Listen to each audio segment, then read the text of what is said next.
ગણિત ધોરણ 6 પ્રકરણ 7 અપૂર્ણાંક સંખ્યાઓ ભાગ 12 ભાગ 12 ની અંદર આપણે સ્વાધ્યાય 7.4 ના પ્રશ્ન 1 થી 4 નો અભ્યાસ કરવાનો છે. આપણે ભાગ 11 ની અંદર શીખી ગયા કે અપૂર્ણાંકોની સરખામણી પહેલા તો સમછેદી અપૂર્ણાંક ને વિષમછેદી અપૂર્ણાંક. સમછેદી અપૂર્ણાંક હોય તો એના છેદ સરખા હોય તો એની સરખામણી બહુ સરળ.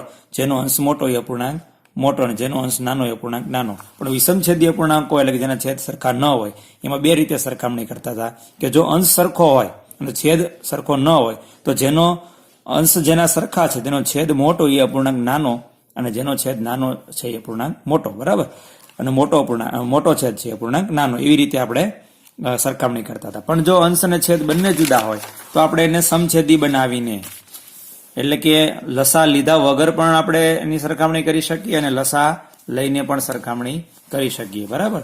તો છેદ સમછેદી બનાવે અથવા તો સમ અંશ એટલે કે સરખા અંશનો બનાવીને પણ આપણે સરખામણી કરી શકીએ. એ આપણે ગયા ભાગની અંદર શીખી ગયા. હવે આપણે અહીંયા સ્વાધ્યાય 7.4 જે છે એમાં તમામ કામ આપણે અહીંયા પાઠ્યપુસ્તકમાં કરવાનું છે. એટલે તમારે જે આની અંદર કરી શકો આની અંદર કરવાનું છે, બાકીનું કામ છે એ બુકની અંદર કરવાનું છે. સ્વાધ્યાય 7.4 છે કે નીચે આપેલ આકૃતિમાં ઘાટા કરેલા ભાગને અપૂર્ણાંકની રીતે દર્શાવો અને તેમને ચડતા અને ઉતરતા ક્રમમાં સંકેતમાં દર્શાવો. એટલે કે કોણ નાનું કોણ મોટું એવી રીતે ચડતો અને ઉતરતા ક્રમમાં દર્શાવવાનું છે. હવે તો સૌ પ્રથમ આપણે આને અપૂર્ણાંક સ્વરૂપે દર્શાવીએ. એ બધું કામ નહીં થઈ શકે તો એટલું કામ આપણે નોટની અંદર કરશું, પણ તમારે આ આકૃતિઓ નોટની અંદર દોરવાની છે અને પછી એને અપૂર્ણાંક સ્વરૂપે દર્શાવવાનું છે અને ચડતા કે ઉતરતા ક્રમમાં બે, ચડતો ક્રમ અને ઉતરતો ક્રમ બંને દર્શાવવાના છે. તો જોઈએ આપણે આ જે અપૂર્ણાંક છે અહીંયા કુલ કેટલા ભાગ છે તો કે 1 2 3 4 5 6 7 8 બધામાં 8 ભાગ છે. એટલે 8 ભાગ, અહીંયા પણ 8 ભાગ, અહીંયા પણ 8 ભાગ, અહીંયા પણ 8 ભાગ. 8 ભાગમાંથી કેટલા ભાગ છે એ રંગીન છે તો કે 3. તો કે આને અપૂર્ણાંક સ્વરૂપે લખાય 3 અષ્ટમાંશ. આમાં 8 ભાગમાંથી કેટલા ભાગ રંગીન છે તો 1 2 3 4 5 ને 6. તો આને લખાય 6 અષ્ટમાંશ. 1 2 3 ને 4 4 અષ્ટમાંશ, 1 અષ્ટમાંશ, બરાબર. તો અપૂર્ણાંક સ્વરૂપે લખાઈ ગયો. આપણે ચડતો અને ઉતરતો ક્રમ લખવો છે તો ચડતો અને ઉતરતો ક્રમ જે છે હું અહીંયા સાઈડમાં લખું છું. ચડતો ક્રમ, ચડતો ક્રમ. હવે ચડતા ક્રમની અંદર સૌ પહેલા તો આ છેદ સરખો એટલે કે સમછેદી અપૂર્ણાંકો છે એટલે આપણે સરખામણી બહુ સરળ છે, સીધી જ કરી શકીએ. જેનો અંશ નાનો એ નાનો, જેનો અંશ મોટો એ મોટો.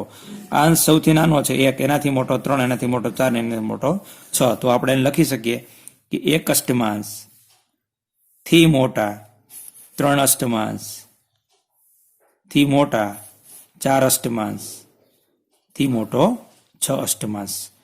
એટલે આપણે એને ચડતો ક્રમમાં લખ્યો. તો ઉતરતો ક્રમ લખો તો આનાથી ઉલટું, ઉતરતો ક્રમ, ઉતરતો ક્રમ લખી શકીએ. તો અહીંથી લેવાનું સૌથી મોટો, પછી એના નાનો. સૌથી મોટો અપૂર્ણાંક આ છે કારણ કે સમછેદી અપૂર્ણાંક છે જેમાં અંશ મોટો એ મોટો, જેનો અંશ નાનો એ નાનો. પછી એનાથી નાનો 4 આવી રીતે, એનાથી નાનો 4 અષ્ટમાંશ, એનાથી નાનો 3 અષ્ટમાંશ અને એનાથી નાનો 1 અષ્ટમાંશ, બરાબર. તો આવી રીતે ચડતો અને ઉતરતો ક્રમ આપણે અહીંયા લખ્યો. આ દાખલો છે તમારે જાતે કરવાનો છે કારણ કે તમારામાં કેટલા 9 ભાગ છે એટલે આવી રીતે કુલ 9 ભાગ, એમાંથી કેટલા ભાગ રંગીન છે તો કે 8. આને લખાય 8 9માંશ. આ તમારે અપૂર્ણાંક સ્વરૂપે લખવાનું છે. પછી એના ચડતા અને ઉતરતા ક્રમમાં આ લઘુત્તર ને ગુરુત્તરની નિશાની સાથે દર્શાવવાનું છે. એટલે પહેલો દાખલો અહીંયા આપણે પૂર્ણ કરીએ છીએ. બીજો દાખલો છે, સોરી બીજો નહીં પણ આ પહેલાનું એ મેં કામ કર્યું છે, બી તમારે કામ કરવાનું છે. અને પહેલા દાખલાનો જે સી છે એમાં અહીંયા હું કામ કરાવું છું અને તમારે આગળ જોવાનું છે. અહીંયા આપ્યું છે 2 ષષ્ઠમાંશ, 4 ષષ્ઠમાંશ, 8 ષષ્ઠમાંશ અને 6 ષષ્ઠમાંશ. આ અપૂર્ણાંકોને સંખ્યા રેખા પર દર્શાવો અને તેમની વચ્ચેના બોક્સમાં યોગ્ય સંકેત મૂકો. તો સૌ પ્રથમ તો સંખ્યા રેખા દોરવાની છે. હવે સંખ્યા રેખા દોરવાની છે તો આપેલો જે અપૂર્ણાંકો છે પહેલા તો એને ચડતા ક્રમમાં ગોઠવી દે એટલે ખબર પડે કયો અપૂર્ણાંક ક્યાં આવશે. એટલે આપણે ચડતો ક્રમ લખી દઈએ. ચડતો ક્રમ તમારે પાઠ્યપુસ્તકમાં લખવાનું નથી, તમારે નોટબુકમાં બધું કામ કરવાનું છે. તો સૌથી નાનું કોણ છે તો કે કારણ કે બધા સમછેદી છે એટલે જેનો છેદ નાનો, જેનો અંશ મોટો એ મોટો અને અંશ નાનો એ નાનો. એટલે આ 2 ષષ્ઠમાંશ એ સૌથી નાનું છે. એનાથી મોટું કોણ છે તો કે 4 ષષ્ઠમાંશ. એનાથી મોટું કોણ છે તો કે 6 ષષ્ઠમાંશ.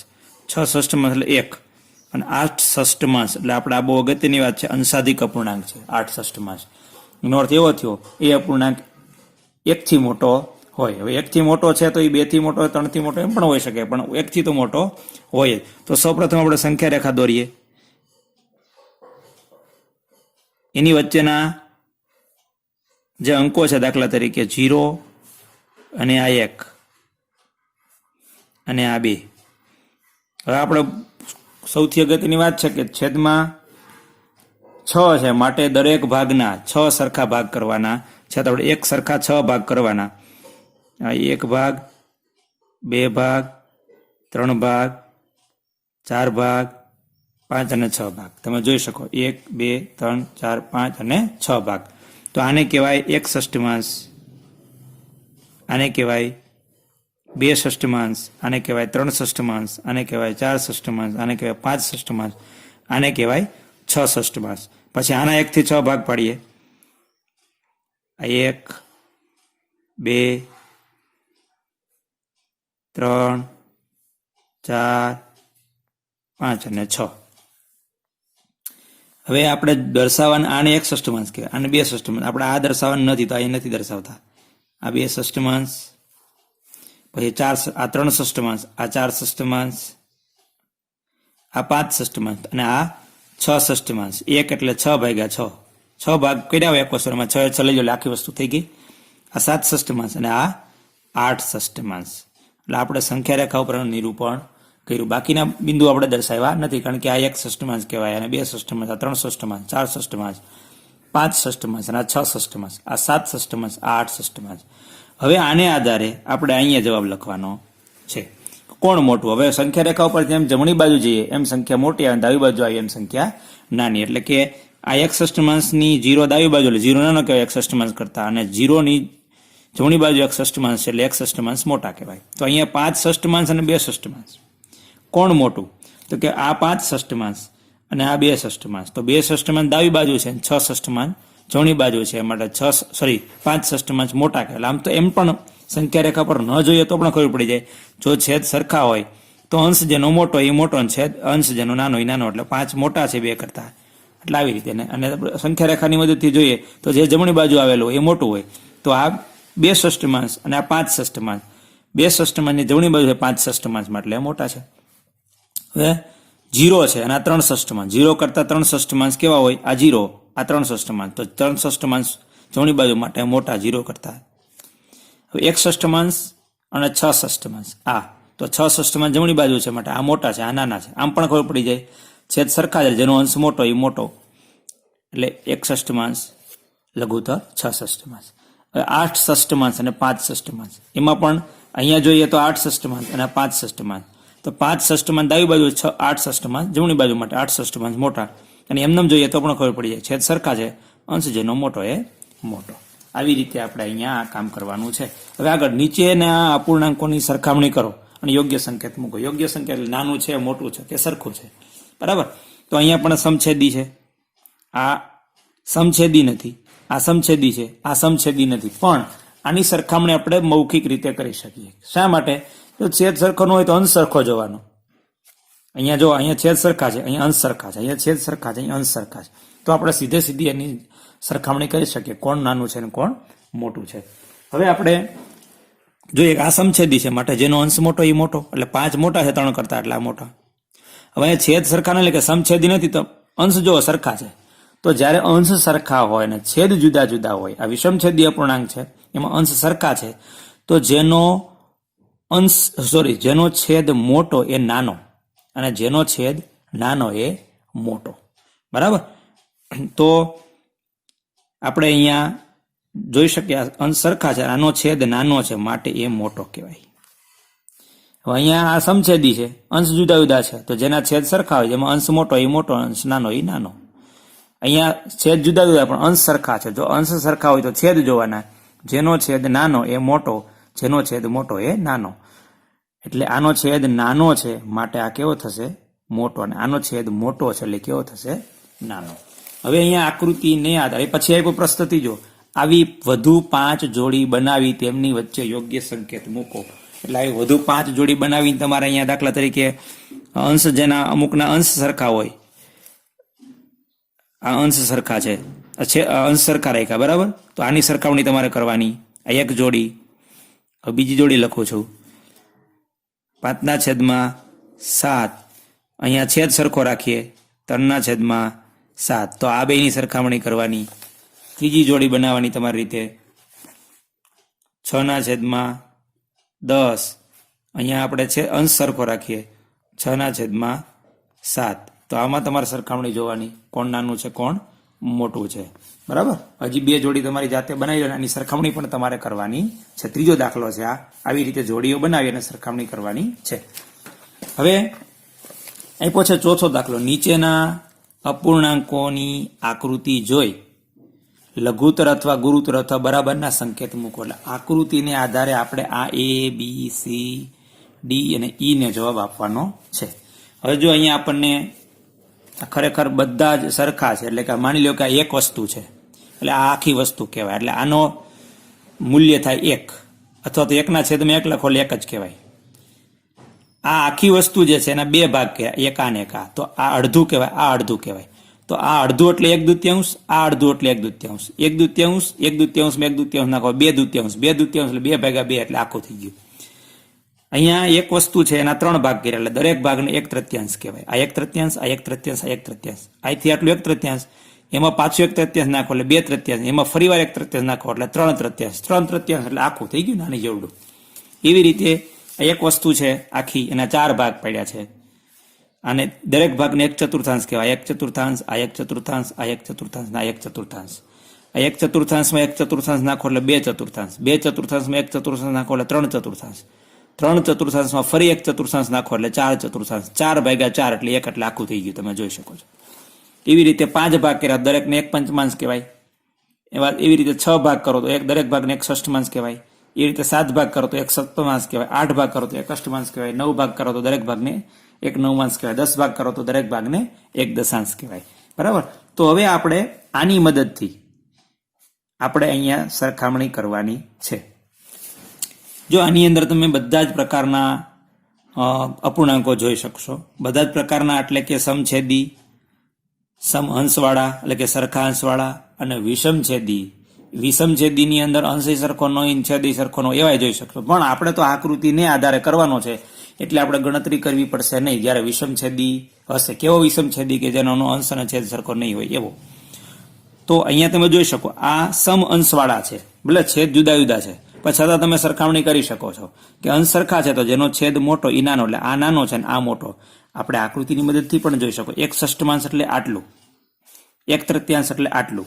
હવે તમે જોઈ શકો કયો ભાગ મોટો છે, 1/6 કે 1/3. તો આકૃતિ ઉપરથી જોઈ શકાય 1/3 ભાગ મોટો છે, એટલે આપણે કહી શકીએ કે આ મોટું છે. એમને પણ આપણે કહી શકીએ.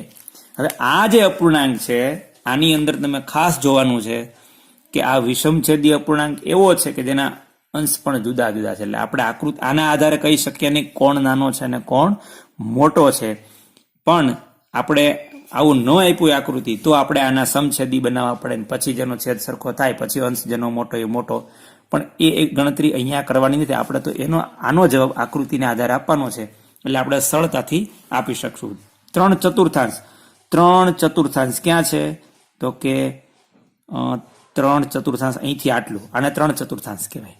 2/6, આ 3/4 અને 2/6, 2/6 અહીંથી આટલું, આ 2/6 અને આ 3/4. તમે આકૃતિ આધારે જોઈ શકો છો કોણ મોટું છે, આ નાનું છે અને આ મોટું છે. એટલે કે 3/4 મોટા છે, 2/6 કેવા છે, નાના છે. એટલે આપણે આકૃતિને આધારે કહી શકીએ કે 2/6 નાના છે, 3/4 મોટા છે. આકૃતિ ન હોત તો આપણે સીધો જવાબ લખી શકત નહીં આ પ્રશ્નનો. એના માટે હવે આપણે પછીના આ દાખલા જ્યારે ગણીએ એની અંદર જે કાર્યવાહી કરી એવી કાર્યવાહી કરવી પડે, એટલે કે ગણતરી દર્શાવવી પડે. અહીંયા પણ મૌખિક જવાબ આપી શકીએ. શા માટે? આપણે વિષમછેદી છે, અંશ સરખા છે. જ્યારે અંશ સરખા હોય ત્યારે છેદ નાનો એ મોટો, છેદ મોટો એ નાનો, એટલે આ મોટું થશે 2/3. આપણે આકૃતિના આધારે જોઈ લઈએ. 2/3 ક્યાં થાય? તો કે આ 2/3. 2/4 ક્યાં થાય? તો કે આ 2/4. તમે જોઈ શકો 2/4 નાના છે, 2/3 મોટા છે. એટલે આપણે કહી શકીએ કે 2/3 મોટા છે 2/4 કરતા. હવે આ વાત છે, અહીંયા તમે જોઈ શકો છો છેદ પણ જુદા જુદા છે અને અંશ પણ જુદા જુદા છે. પણ આ તમે જુઓ 6/6 એટલે કે 6 ષષ્ઠમાંશ છે, 3 તૃતીયાંશ છે. 6 ષષ્ઠમાંશ એટલે 6/6. આપણે સાઈડમાં ભાગાકાર કરીએ એટલે ખ્યાલ આવી જાય 6 ષષ્ઠમાંશ એટલે શું થાય, તો કે 6 ષષ્ઠમાંશ એટલે 6/6 એટલે 6 એકા 6, જવાબ 1 આવ્યો. 3 ષષ્ઠમાં 3 તૃતીયાંશ એટલે 3/3, 3 એકા 3 તમે જોઈ શકો. 6 ને 6 વડે ભાગો એટલે 1 થાય, આખું થાય. 3 ને 3 વડે ભાગ કરો એટલે કે આપણી ભાષામાં કહીએ તો એક વસ્તુના 6 ભાગ કરીએ એમાંથી 6 એ 6 લઈ લઈએ તો એને 1 ષષ્ઠમાંશ કહેવાય. આપણે સાદી ભાષામાં કહીએ તો એક સફરજનની 6 શીર કરીએ અને 6 એ 6 શીર ખાઈ જાય એટલે આખું સફરજન થઈ ગયું કહેવાય. એવી જ રીતે એક સફરજનની 3 શીર કરે 3 એ 3 ખાઈ જઈએ તો આપણે આખું સફરજન ખાધું કહેવાય. એટલે આ પણ આનું મૂલ્ય પણ 1 છે ને આનું મૂલ્ય પણ 1, એટલે 1 અને 1 કેવા કહેવાય, સરખા કહેવાય. આ આનું મૂલ્ય 1 અને આનું મૂલ્ય પણ 1, એટલે 1 બરાબર 1. અથવા તો આકૃતિમાં જોઈએ તો 6 ષષ્ઠમાંશ એટલે આટલું, 3 તૃતીયાંશ એટલે આટલું. તમે જોઈ શકો બે કેવા છે, સરખા. આ 3 તૃતીયાંશ અને 6 ષષ્ઠમાંશ એટલે આખી વસ્તુ છે આ. એટલે આપણે આની વચ્ચે નિશાની લખી શકીએ બરાબરની. એવી જ રીતે હવે આ છેલ્લું છે, એમાં આપણે સીધી ગણતરી કરી શકીએ. અંશ સરખા છે તો છેદ જોવાના, જેનો છેદ મોટો એ નાનો, એટલે આનો છેદ મોટો એટલે આ નાનો કહેવાશે, નાનો છેદ નાનો છે એટલે આ મોટો કહેવાશે. અથવા તો આપણી ભાષામાં કહી શકીએ કે 5/5 એટલે 1 છે. એક વસ્તુની એટલે કે આમ કહીએ તો એક સફરજનની 5 શીર કરીને 5 લઈ લે એટલે આખું સફરજન કહેવાય. અને આમાં એક સફરજનની 6 શીર કરીને 5 શીર ખાઈ જઈએ તો આમાં થોડુંક વધે, એટલે કે આ આખું સફરજન ખાધું નથી, એટલે કે આ નાનું છે. આકૃતિમાં જોઈએ તો પણ એવું થશે. જો આ 5 ષષ્ઠમાંશ એટલે અહીંથી આટલું અને 6 ષષ્ઠમાંશ એટલે આટલું. તમે જોઈ શકો આના કરતા આ મોટું છે, બરાબર. એટલે 5 ષષ્ઠમાંશ 5 ષષ્ઠમાંશ એટલે આ, અને 5 પંચમાંશ એટલે આ બધું એક જ થશે. આમ તો 5 ષષ્ઠમાંશ એટલે અહીંથી આટલું અને 5 પંચમાંશ એટલે આટલું. તમે જોઈ શકો 5 ષષ્ઠમાંશ નાના છે 5 પંચમાંશ કરતા. આકૃતિની મદદથી પણ આપણે કહી શકીએ કે આ મોટું છે. આવી રીતે અહીંયા આપણે આ 4 દાખલાઓ જોયા છે, બરાબર. બહુ અગત્યના છે સમજવા, આકૃતિની મદદથી સમજ્યા. હવેના જે દાખલા છે એ ગણતરી દ્વારા આપણે શીખવાનું છે. એટલે જે દાખલાઓ તમને આમાં ગણવાના કીધા છે એ ગણજો અને મોટા ભાગનું કામ છે એ બુકની અંદર કરજો.